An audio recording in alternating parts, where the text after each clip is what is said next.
Hey, before I come back and swear at you about varying sentence length and adverbs and other things that make your prose boring and crappy, don't forget to hit the like and subscribe button. And if these videos are helpful, go down to the show notes and follow the link to Falstaff Books and buy a book.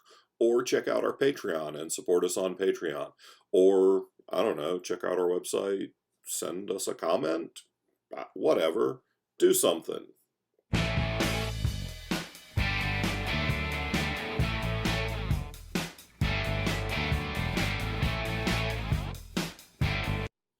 Hey there. Welcome back to 10 Things I Hate About You. Yes, you in particular. You, person that I've never met. I hate. I don't, but whatever. I'm your host, John Hartness. I am a publisher, I am an editor, and I am a science fiction and fantasy author. And today I'm going to talk about some things that you can do to punch up your prose and help you sell more books, and also some things to avoid and why you need to avoid them. Let's start with things to not do. Adverbs. I know you're going to fight me on this. A lot of you are going to fight me on this. Don't, because I'm right. Yes, some people can use adverbs. Yes, some people can use adverbs very well. You're not them. You're not them because if you need to know why you're not them, go back to the video on reader equity and remember that if you feel like you need to watch these videos to sell a book to a publisher or to sell more books to humans, then you don't have enough reader equity. So just fucking do what I tell you. It will make you more money. But let's start with adverbs. The reason you want to avoid them is because they can almost always be replaced by a better verb.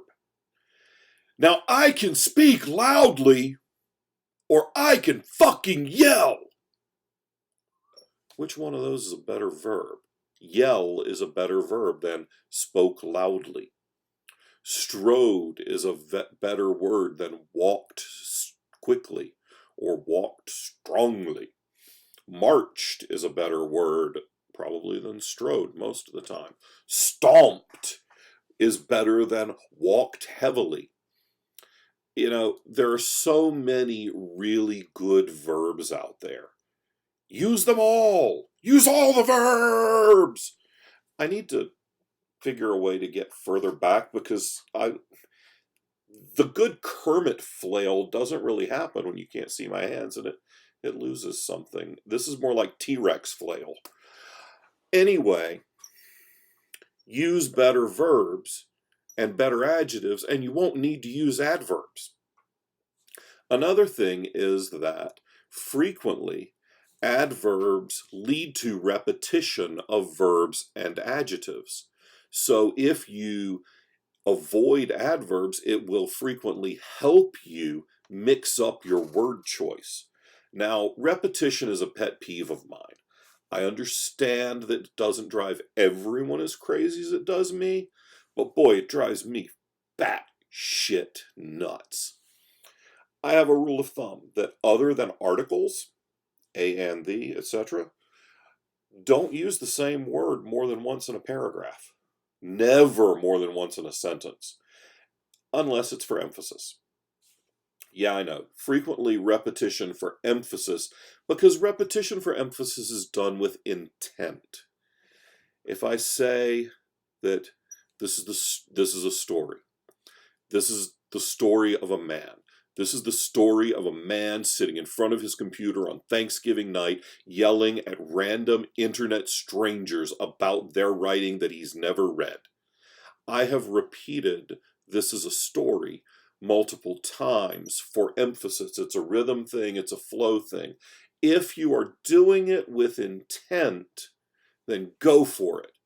Because if you're doing it with intent, then you're actually paying attention to what you're doing, and you're not just randomly vomiting up the first fucking phrase that comes out of your mind onto the page.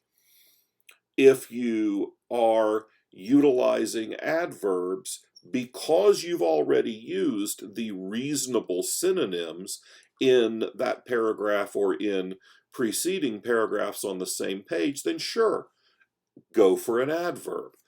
But don't just randomly do that because it's the word that came to you quickly. Take some fucking time. This is a craft, remember? This isn't something where it's not something where you just slap paint on a canvas and sell it for $1 million and call it modern art. This is something where you take a brick and you put the brick down and you swipe off the excess mortar and you make sure that the brick is straight. Then you take another brick and you put another brick down and you knock off the excess mortar and then you put another brick down.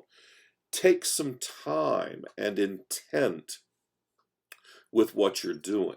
And then you can use your adverbs and you can use your repetition because you'll be focusing and paying attention to what you're doing. Yeah, I know, we're usually pretty edit-free on this, but I really had to sniff, and that's kind of gross. And also, I've been having some audio kerfuffles. My computer blew up last week because I tried to transfer an hour of video and a couple thousand photos onto it all at once, and my hard drive was full, and it just shit the bed. So, because I've been having some computer issues, I had to rebuild everything and reset things, and that meant that my iMovie settings were all screwy and my internal microphone was muted. So I recorded a 15-minute video on saving the cat and on cliches. Yeah, on cliches. And there was no sound. So later, you're going to get that later because it's just going to piss me off to repeat myself. See, I hate it when I do it too. It's not just when it's on the page. I hate it when I have to repeat myself. So hold that thought for just a second.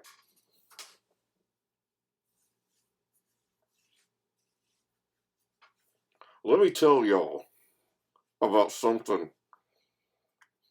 something about late November in North Carolina. The temperatures are stupid.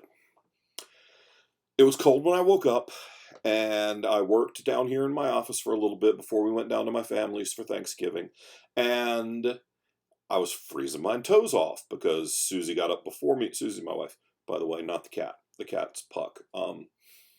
So Susie got up before me, and she didn't turn any heat on in the office. Well, I worked in here for about an hour this morning before I realized, hey, there's no heat on. That's why I'm still cold. So I turned heat on. Then we went down to have Thanksgiving with my family. Come back. It's nighttime. It's also been 65 degrees all day, and now it's hot as balls in my office. But I've had my hair up all day. My head kind of hurts. This is real inside baseball crap that I know none of you really care about.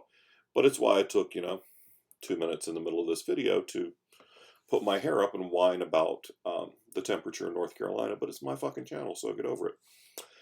So another thing that you want to work on and try to avoid in your prose is too many sentences that are structured alike. Too many simple declarative sentences in your narrative are boring and sounds kind of stilted. John walked in. John sat at the desk. John recorded a video. After he recorded the video, he uploaded the video. That's 3 simple sentences and 1 barely compound sentence in a paragraph, and it's a really boring paragraph. So, love the comma, and you kind of can tolerate the semicolon, but love the comma and love the em dash. Break up the flow of your sentences. John walked in and sat down. After a few minutes, he fired up the iMovie and recorded the first few minutes of the video. Then he realized that his computer shit the bed and he didn't have any audio, so he swore loudly at the computer, scaring the cat, and then recorded an entirely new video about sentence structure. Now, that's a more interesting paragraph because my sentences are of differing lengths. My sentences are of differing complexity, and I'm not starting every sentence with the same word. It's something that I notice when I'm laying out books, whether I'm the editor or not. I notice if every chapter starts with the same word or the same name. If it gets to be too many, I'll send a note back to the editor, hey, we've got 27 chapters in this book, and 8 of them start with the protagonist's name. Do we need to shake this up a little bit?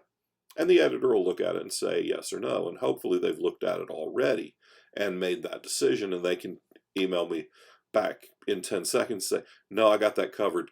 You're doing layout on this one, shut up. I'm like, okay, fine. I'll just keep my mouth shut and write the checks. But anyway, pay attention to your repetition and the structure. You want things to flow. When we're naturally speaking, we don't use sentences that are just, subject, predicate, direct object. We don't just use da da da da da da. We don't do that. We have pauses built in. We cut ourselves off. We cut other people off. When we're thinking, there are lots of compound sentences. So it can be just a brief introductory clause and then a big long sentence. Or it can be a chunk of a sentence and then a chunk of another sentence, and it can all work together. But make sure that you don't have too much of the same thing right there in one little piece, because it's boring. And that's what we're always trying to avoid. That's why we try not to repeat ourselves. God, sorry. Look, it's Thanksgiving night, y'all. I ate a lot today. For God's sake, look at me. Do you think I can get by on just one helping? No, it takes a lot of fuel to run this engine. So, shake up your prose. Use better verbs. Use better adjectives. Use different sentence structures, and for God's sake, stop repeating yourself. Because if you'll stop repeating yourself, I can stop repeating myself. And that makes everybody happy. So that's what I've got for you this time. I will be back in a week with more things that I hate. And boy, trust me, there are plenty of things that I hate. In the meantime, if you've got a question, you can leave that in the comments. I'm happy to add it into a future video, or even just answer you directly if it's a brief enough thing.